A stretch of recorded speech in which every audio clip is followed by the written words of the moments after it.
गुरुदेव ने बताया कि छोटे जानवर को तो शेर जो होता है यहां से दबा के मार के खाता है, लेकिन जो भैंस होती है या कोई बड़ा जानवर, हाथी है, कोई जिराफ है, उसकी गर्दन उसके मुंह में नहीं आती, इसलिए उसको नीचे डाल के जबरदस्ती 2-3 शेर मिलकर और उसको पाड़ पाड़ के खाते हैं, उसको पीछे से, उसके नरम हिस्से से, और आधा 1 घंटा तक वो बेचारा चिल्लाता रहता है और वो खाते रहते हैं उसको पीछे से। तो ये कष्ट, यही तो दुख है, यही तो कष्ट है। आज हम इस मनुष्य शरीर में हैं, बढ़िया मकान बना लिया, बढ़िया नौकरी मिल गई, बढ़िया समय पे खाना मिल रहा है, तो हमें उन कष्टों के बारे में ज्यादा चिंता नहीं हो रही।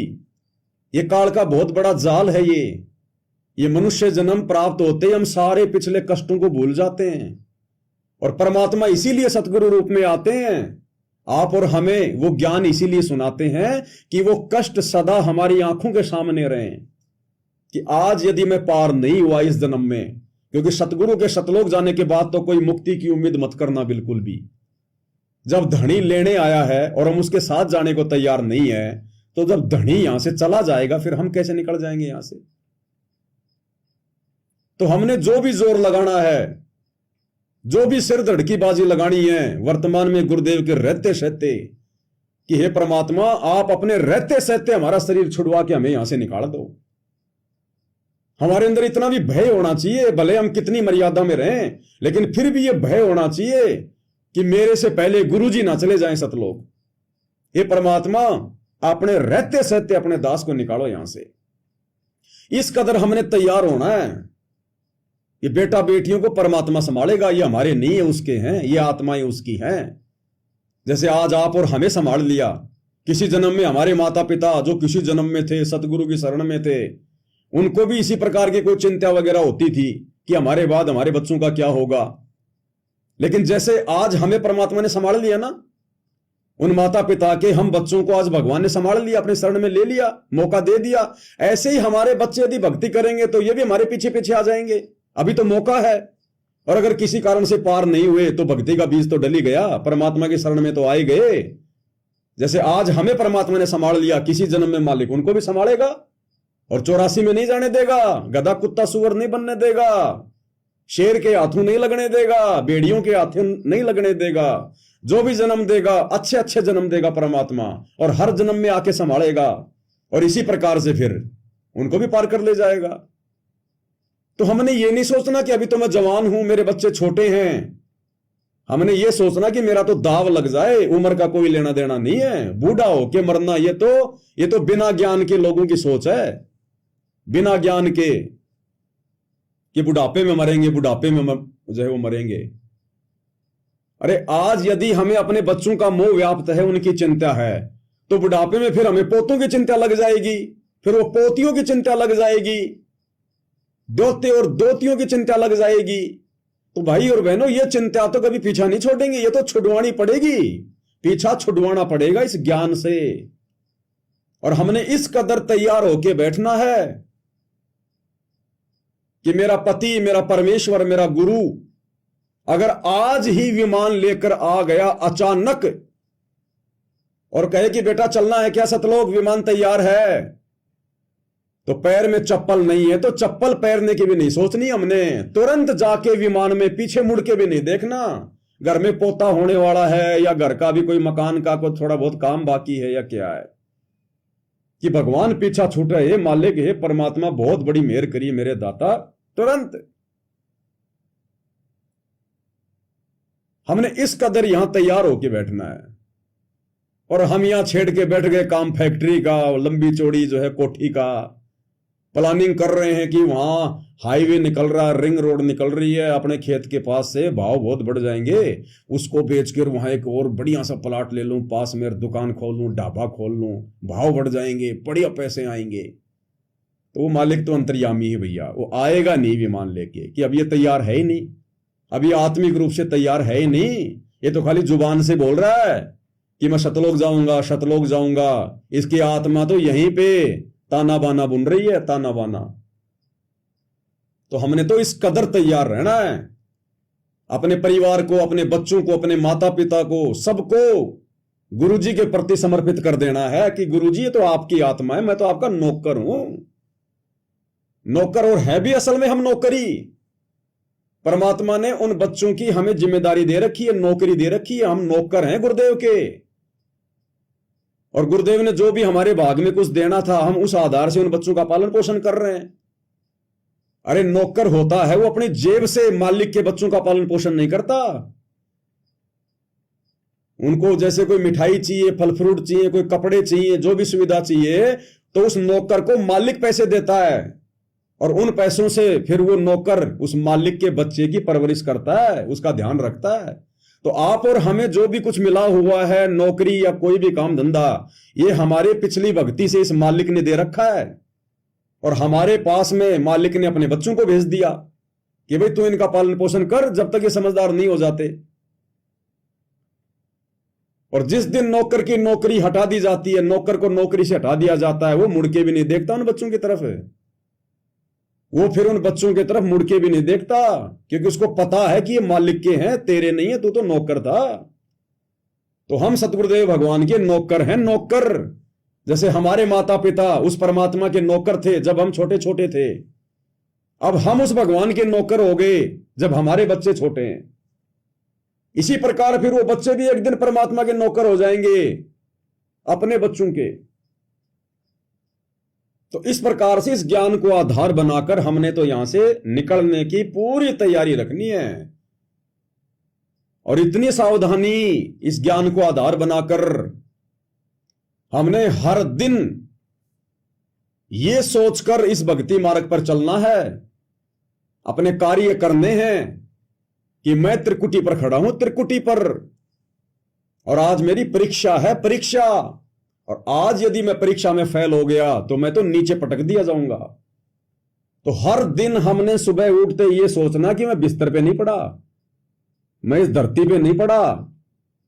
वो त्रिकुटी पे भी धरती है, वहां कोई मखमल के कोई गद्दे थोड़ी मिलेंगे, वहां कोई हवा में थोड़ी उड़ेंगे। वो त्रिकुटी भी एक शहर है, वो भी एक ब्रह्मांड है, वो भी एक जगह है जैसे यहां है। वहां भी ऐसे आदमी हैं, महल हैं, नगर हैं, सब कुछ है। तो हमने ये सोचना है कि मैं त्रिकुटी पर हूं, त्रिकुटी पर। और आज मुझे काल तोड़ने का प्रयास करेगा, डगमग करने का प्रयास करेगा, मेरी परीक्षा का दिन है। तो घर से बाहर निकलते ही हमने यही सोचना है कि रास्ते में कोई आदमी कैसा मिलेगा, कोई कैसा मिलेगा, कोई लड़ाई झगड़ा करेगा जानबूझ के। बस में जा रहा हूं तो सीट को लेकर कोई झगड़ा करेगा, या कंडक्टर जो है खुले पैसों को लेकर झगड़ा करेगा। ड्यूटी पे जाऊंगा तो वहां हो सकता है कोई मेरी चुगली खा जाए मालिक के आगे। तो मैंने क्या बोलना है, किस प्रकार से मैंने रिएक्ट करना है। तो हमने ये सोचकर कि मैं त्रिकुटी पर हूं और आज मेरा लास्ट दिन है। और जिसको ये पता चल जाए कि आज मेरा लास्ट दिन है, वो किसी से नाराज नहीं होता, चाहे कोई उसकी कितनी चुगली करे, कितनी उसकी निंदा करे। और ना उसे अपना कोई दुश्मन दिखाई देगा, क्योंकि उसको पता है कि आज मेरा लास्ट दिन है। क्या करूंगा मैं लड़ाई झगड़ा करके, किसी की निंदा चुगली करके, किसी को अपना दुश्मन समझ के क्या करूंगा, मैं तो जा रहा हूं। तो ये सोचकर, और भाई और बहनों, ना जाने कौन सा दिन हमारा अंतिम दिन हो जाए, ये भी कोई भरोसा नहीं है। जब हम तैयार हो जाएंगे तो परमात्मा हमसे पूछ के थोड़े ले जाएंगे। वो तो मालिक है, परमात्मा है, वो तो किसी भी बहाने अपने भगत को ले जाएगा। पीछे से घर वाले कुछ भी सोचते रहो, कुछ भी सोचते रहो पीछे से घर वाले की, वो तो बैठा बैठा ही चला गया, अभी तो जवानी था, अभी तो बच्चे छोटे छोटे ही हैं। वो सोचते रहो, ले गया परमात्मा अपनी आत्मा को। तो हमने बुढ़ापे का इंतजार नहीं करना, फिर तो हम फेल हो जाएंगे। अगर बुढ़ापे का इंतजार करेंगे कि मैं बुढ़ापे में शतलोक जाऊंगा, फिर तो हम हल्के में ले लेंगे भक्ति को कि अभी तो बहुत समय पड़ा है, अभी तो क्या दिक्कत है, अभी तो बहुत समय पड़ा, अभी तो रमेणी कर लेते हैं, दो चार लप्पू झप्पू पैदा कर लेते हैं, अभी तो बहुत टाइम है। फिर हम फेल हो जाएंगे, हम सीरियस लेंगे नहीं फिर इस ज्ञान को। तो हमने इस कदर भक्ति मार्ग पर तैयार होके रहना है, तब भाई और बहनों हमारी बात बनेगी, नहीं तो नहीं बनने वाली है। हमने इतना सजग, इतना जागरूक, इतना सीरियस भक्ति के प्रति हमने इतना चिंतित होना पड़ेगा, जितने चिंतित हमारे आत्म कल्याण के लिए आज इस हार जेल में बैठे हुए हमारे भगवान हैं, हमारे गुरुदेव हैं। बार बार क्या कहते हैं गुरुदेव कि बच्चों, साल में 365 दिन होते हैं, और देख लो आज कितने वर्ष हो गए, 30 साल हो गई। राम राम रटाऊं, राम राम, और यही करूंगा अंतिम श्वास तक। गुरुदेव कह रहे हैं जब तक मेरे शरीर में प्राण है मैं पीछा नहीं छोड़ूंगा तुम्हारा। और गुरुदेव कह रहे हैं बच्चों तुम क्या लगते हो मेरे, मुझे पता है तुम क्या लगते हो मेरे, तुम मेरा जीवन हो, मेरा टारगेट हो। तो फिर आप और हमारा टारगेट क्या होना चाहिए, आप और हमारा जीवन क्या होना चाहिए, आप और हमारा लक्ष्य क्या होना चाहिए। फिर इस कदर हमने तैयार होना है भाई और बहनों, तब हमारी बातें बनेंगी। तो वो सार शब्द की असल में प्राप्ति तब होगी जब हम अपने गुरु को ही सब कुछ मान लेंगे, जैसे सत्संग भाई बहन मान चुके हैं। और फिर एक शब्द के माध्यम से क्या बताया गुरुदेव ने, सारी बातें भाई और बहनों गुरु पर ही आके टिकेंगी, गुरु पर ही। गुरु मानुष कर जानते ते नर कहीं अंध, ओए दुखी संसार में आगे काल के फंद। अगर हम गुरु को अपने जैसा मां के गर्भ से जन्म लेकर आया हुआ मानेंगे, हमारी मुक्ति नहीं हो पाएगी। जो भक्ति कर रहे हैं उसके प्रतिफल में राजा महाराजा देवराज इंद्र बन जाएंगे। हो सकता है ब्रह्मा विष्णु महेश की पदवी भी मिल जाए, क्योंकि इसी सतनाम की कमाई से जो हम कलयुग की पिछली पीढ़ी में करते हैं और पार नहीं हो पाते, इसी कमाई से फिर ये काल हमें देवता बनाता है। लेकिन मोक्ष तो नहीं मिला, फिर दुर्गति ज्यों की त्यों, फिर लंबो चक्कर। आज ये तत्व ज्ञान जिन भगत भाई बहनों को ठीक ठाक समझ में आ चुका है, उन भगत भाई बहनों को उनकी जितनी भी उम्र बची है, 20 साल की, 30 साल की, 40 साल की, आज हम भाई बहनों को वो 30-40 साल पहाड़ के जैसे लग रहे हैं, पहाड़ के जैसे कि परमात्मा ये कैसे कटेगा ये समय, ये मालिक ये 40 साल कैसे कटेंगे। अगर मैं 40 साल का हो गया, अगर 40 साल मान लो और जीऊंगा मालिक की दया से, तो परमात्मा 40 साल मेरे कैसे कटेंगे। सोच सोच के आदमी पागल हो जाता है। कई बार तो दास को चिंता बन जाती है कि परमात्मा मान लो अब फिलहाल मेरी उम्र है 40 साल, और मालिक अगर आपने मुझे 70 साल तक यहां रखा, तो परमेश्वर मेरे 30 साल कैसे कटेंगे भगवान। यहां तो एक एक दिन काटना मुश्किल हो रहा है इस काल के लोक में, किसके सहारे कटेंगे। ना कोई रिश्तेदार, ना कोई मित्र, ना फालतू में घूमना फिरना नाचना गाना, ना कोई ब्याह शादी लेन देन भात पीड़िया छुचक, ना यारी दोस्ती।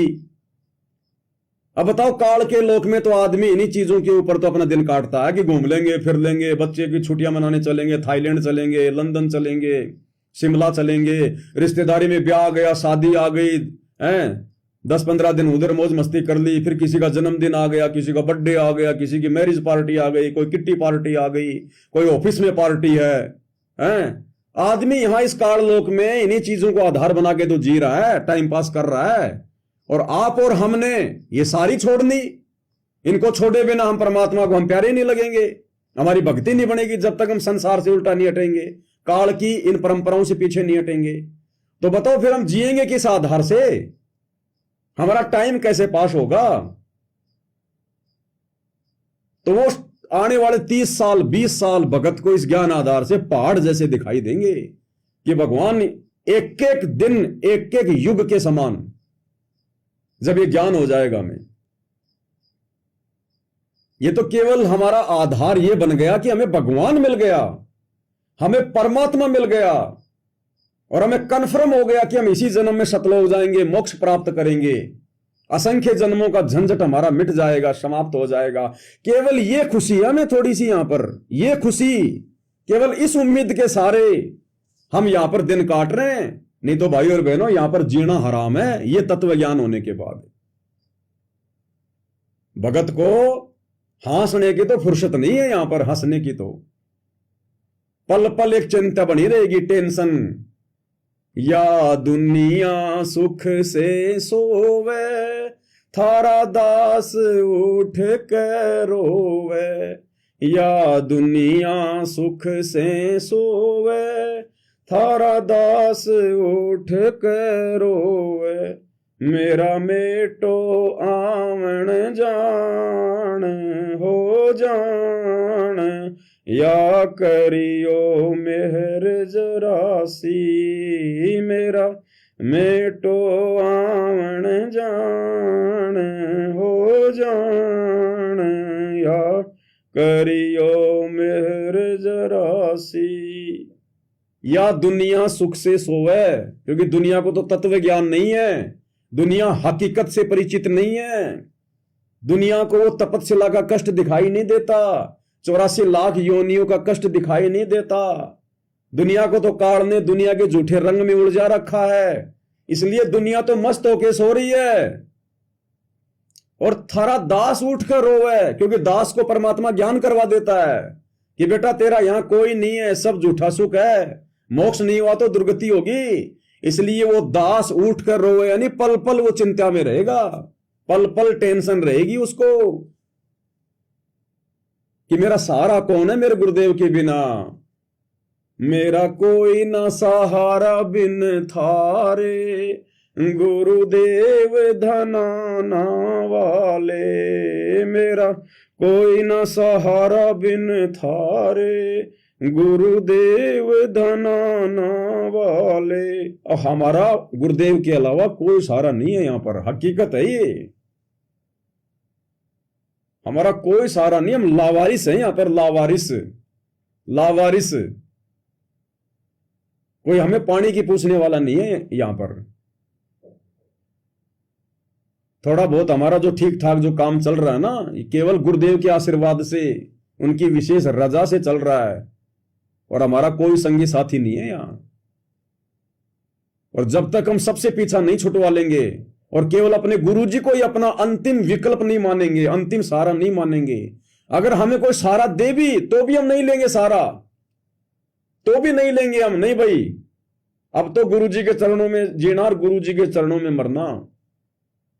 मुसलमान धर्म में एक सुलेमान नाम का एक जो है पैगंबर हुआ है, सुलेमान,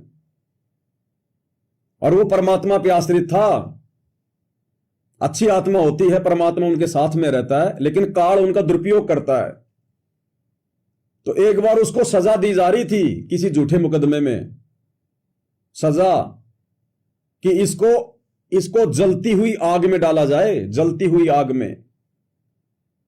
तो सुलेमान अपने धर्म पर था, उसको विश्वास था, उसने कहा कि कोई दिक्कत नहीं, और वो समय निश्चित हो गया कि उस दिन इसको जलती हुई आग में इसको डाला जाएगा। वो समय आया, उससे पहले क्या हुआ, उसके पास में हवा आई, हवा, एयर, ये हवा आई, और हवा ने कहा कि सुलेमान अगर तू चाहे तो मैं तेरी जान बख्श सकती हूं, तू चाहे तो मैं इतनी तेज चलूंगी, मैं इस आग को बुझा दूंगी और तेरे प्राण बच जाएंगे। सुलेमान ने मना कर दिया कि नहीं, मैं अपने रब के भरोसे हूं, मैं अपने खुदा के भरोसे हूं, मेरा रब अगर मुझे बचाएगा तो वो ही बचाएगा, मैं किसी और की मदद नहीं लूंगा। अगर मैंने किसी और से उम्मीद कर ली, मैंने किसी और से मदद ले ली, मेरा रब मुझसे नाराज हो जाएगा, और अगर मेरा रब नाराज होएगा तो ए हवा तू भी कुछ नहीं कर पाएगी। कहते ना जब परमात्मा नाराज हो जाता है तो दोस्त भी दुश्मन बन जाता है। मना कर दिया। इतने में वो अग्नि आई, क्योंकि इन सभी की एक देवी होती है, जैसे पृथ्वी की एक देवी है, हवा की एक देवी है, अग्नि भी एक देव है। इतने में वो अग्नि प्रकट हुई देव रूप में और कहा कि सुलेमान अगर तू चाहे तो मैं तेरी मदद कर सकती हूं, जिस समय तुझे आग में डाला जाएगा मेरे अंदर मैं शांत हो जाऊंगी। उसने कहा कि नहीं, मुझे तेरी कोई मदद की आवश्यकता नहीं है, मैं केवल अपने रब के भरोसे, केवल अपने गुरु के भरोसे। ऐसे ऐसे करके सभी आए उसके पास में, जो है मतलब वरुण देव आया कि तू चाहे तो जिस समय तेरे को आग में डाला जाएगा मैं बरसात बन के मैं उसको बुझा दूंगा। बोला नहीं, केवल अपने रब के भरोसे, अपने परमात्मा के भरोसे। और जब उसका इतना दृढ़ विश्वास देख लिया तो परमात्मा ने फिर उसकी वो सजा कैंसिल। जैसे प्रहलाद भगत को परमात्मा ने आग से बचाया, कोई भी कारण बनाया, तो इसी प्रकार हमने भी अपने गुरुदेव भगवान के आश्रित रहना है। हम दुनिया के भिखारी नहीं बनेंगे, हम काल के भिखारी नहीं बनेंगे, भले भूखे मर जाएं। नहीं मांगेंगे अब हम किसी से 1 रुपया भी उधार नहीं मांगेंगे। क्या होता है 1 रुपया भी एक टाइम नहीं मिलेगा, कोई दिक्कत नहीं है, भगवान की भक्ति कर रहे हैं। ऐसा नहीं है कि हमारा ऐसा समय आएगा, और अगर ऐसा समय आ गया तो फिर वो हमारे गुरुजी की तरफ से परीक्षा है, और परीक्षा के समय में बच्चे ने कितना सावधान रहना चाहिए, फिर तब वो परमात्मा प्रसन्न होगा। उसको कहते हैं पतिव्रता पद, पतिव्रता पद। जब गुरु देख लेगा कि हां बिल्कुल मेरे ऊपर डिपेंड हो गया अब्राहिम की तरह, फिर देखना परमात्मा फिर क्या करेगा। परमात्मा कहते हैं पतिव्रता भूखी रहे, समर्थ के घर सोच, उस परमात्मा के दरबार में भी चिंता बन जाती है। चिंता अगर किसी भगत पे, जो सच्चा भगत है, गुरु पर आश्रित है, अगर उस पर जरा भी आपत्ति आती है तो कहते हैं उस परमात्मा के दरबार में चिंता बन जाती है। चिंता, टेंशन हो जाती है वहां पर। एक सत्संग में बताया गुरुदेव भगवान ने कि पतिव्रता भूखी रहे, उस समर्थ के घर सोच।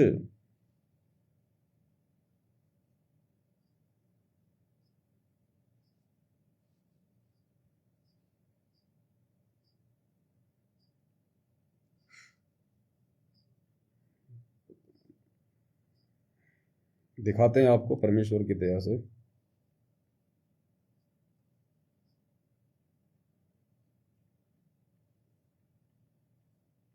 देखो क्या कह रहे हैं परमात्मा, ऐसी समर्पित आत्माओं के लिए जो रखो तो ही रहो, जो रखो तो ही रहो, हमरा के चारा खाने जादू खरीद हूं गुलाम तुम्हारा। परमात्मा की रजा में राजी रहना सीखना पड़ेगा अपने। परमात्मा चाहे किसी प्रकार भी आपको रखता है, चाहे भूखा रखता है, प्यासा रखता है, पर तो ये ऐसा नहीं होगा कि भूखा और प्यासा आपको रख ले भगवान, क्योंकि ये दयालु मालिक है। उसके बच्चे जो सही भक्ति पर लग रहे हैं वो भूखे प्यासे नहीं रह सकते हैं, उनके परमात्मा को नींद नहीं आओ। फिर क्या कह रहे हैं गुरुदेव, जो परमात्मा के बच्चे सही प्रकार से जो भक्ति कर रहे हैं, मर्यादा में जो रखो तो ही रहो, गुरु को भगवान मान के, परमात्मा कहते हैं पहली बात वो भूखे नहीं मर सकते, और अगर ऐसी नौबत आ गई तो परमात्मा को नींद नहीं आती। इतनी चिंता करता है मालिक अपनी आत्माओं की, अपनी सच्ची आत्माओं की। ये दुनिया वाले जो सारा दिन 2 नंबर का काम करते, झूठ, चोरी, जारी, पता नहीं क्या क्या उल्टे सीधे, ये कसाई कितने जानवर मारता है, जब उनका परमात्मा पेट भर रहा है, उनको भी भूखा नहीं मरने दे रहा, तो अपने भगत को कैसे मरने देगा।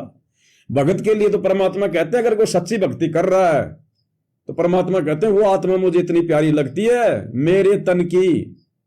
मालिक कहते हैं ना वो जो मतलब सुबह सुबह आती है वाणी नित्य नियम में, मालिक कहते हैं मैं अपने शरीर की खाल उतार के और अपनी उस प्यारी आत्मा के पैरों की जो हम लोग जूतियां बनवा दूं मैं, जूतियां।